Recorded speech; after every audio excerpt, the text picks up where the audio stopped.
So, and let's go. Kumain tayo ulit sa Pamos Food Branch 2. At ayan, ito nga yung mga time na nagre-ready pa lang sila ng mga paninda nila. At nakakatakam naman talaga.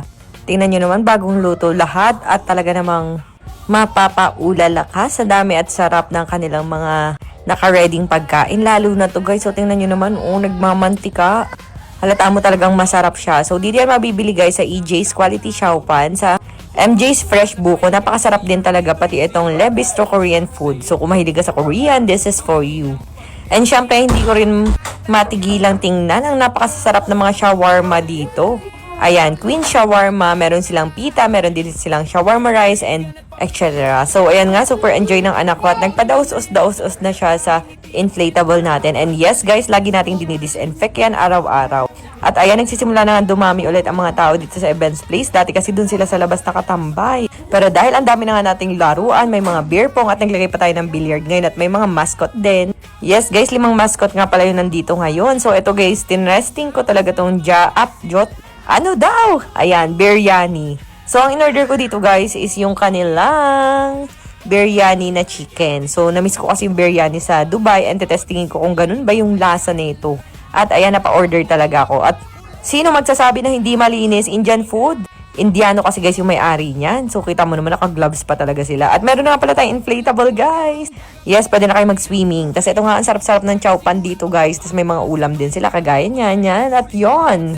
Ayun ako, imagine mo, ang init mo makakain yan. So ayun nga, pwede kayo mag-swimming dito. 99 only swimming na.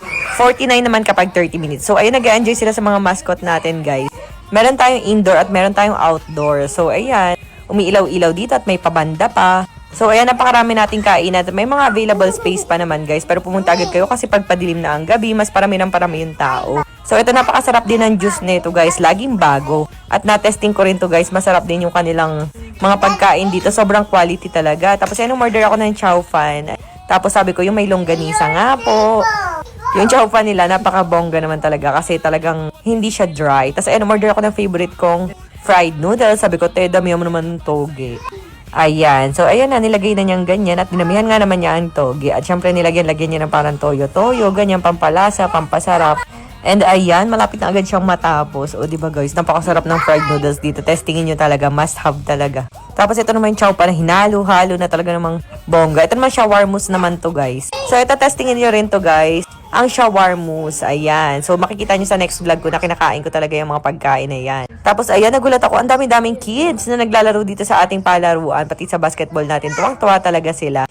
Mura lang, guys.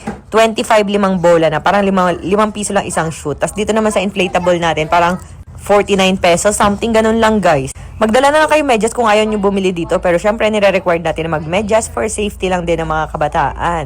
At ayan, may mga rides din dito tayo na hulugan nyo na 5 piso, ganun, may table tennis. At meron na rin tayong billiard. Ayun guys, nakita nyo ba yun? Meron din tayong mga beer pong.